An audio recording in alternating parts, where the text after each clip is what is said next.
Starbucks CEO Howard skulls స్ట్రగుల్స్ని ఎలా face చేశాడు, financial struggles మధ్య కాఫీ కల్చర్ని ఇన్నోవేషన్ చేసే స్టార్బక్స్ స్టోరీ ఇది. 30 days 30 సక్సెస్ఫుల్ స్టోరీస్లో డే 4. వీడియోని స్కిప్ చేయకుండా ఎండ్ వరకు చూడండి.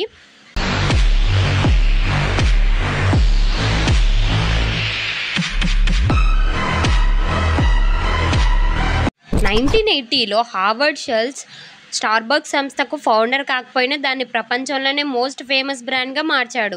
న్యూయార్క్లోని బ్రూక్లైన్లో పుట్టిన షెల్స్ ఫైనాన్షియల్గా ఇబ్బంది పడే ఫ్యామిలీలో పెరిగాడు.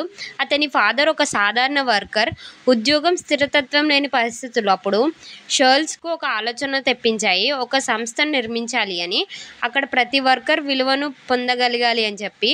1981లో షెల్స్ ఫస్ట్ టైం స్టార్బక్స్ను చూసినప్పుడు అది సియాటిల్లోని చిన్న coffee bean and equipment sale చేసే సంస్థ మాత్రమే. అయితే ఆ సంస్థ క్వాలిటీ కాఫీ పట్ల ఉన్న ఆవేశం అతనికి నచ్చింది. ఈ కారణంగా అతను సంస్థలో మార్కెటింగ్ డైరెక్టర్గా చేరాడు.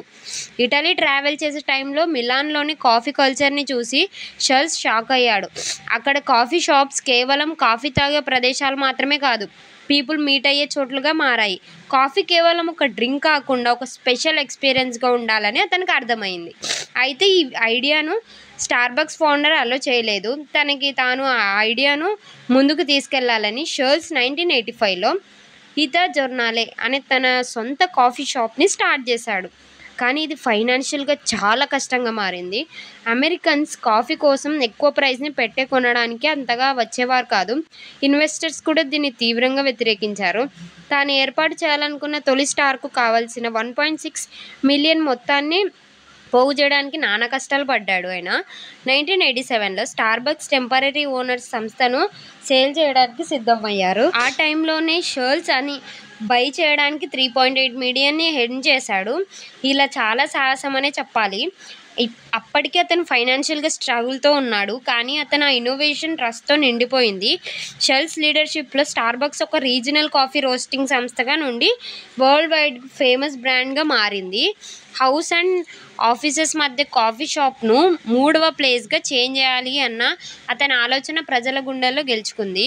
షెల్స్ తన జాబ్ పట్ల చూపిన మనసుని మద్దతుగా పార్ట్ టైం వర్కర్స్కి స్టాక్ ఆప్షన్ అండ్ ఆరోగ్య సేవల అవకాశాలు ఇచ్చాడు. ఇది జాబ్ కల్చర్లో న్యూ స్టాండర్డ్గా నిలిచింది. 2008 ఫైనాన్షియల్ క్రైసిస్ టైంలో స్టార్బక్స్ నష్టాలను ఎదుర్కొంది. కానీ షెల్స్ మళ్ళీ సీఈఓగా తిరిగి వచ్చి కంపెనీని ఒక దారిలో పెట్టాడు.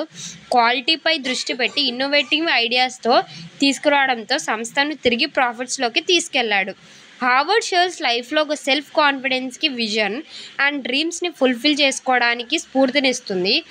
కష్టాల మధ్య కూడా ఒక స్ట్రాంగ్ ఐడియాను మరియు పట్టుదలతో ఏదైనా సాధించవచ్చు అనే అతని జర్నీ చెప్తుంది.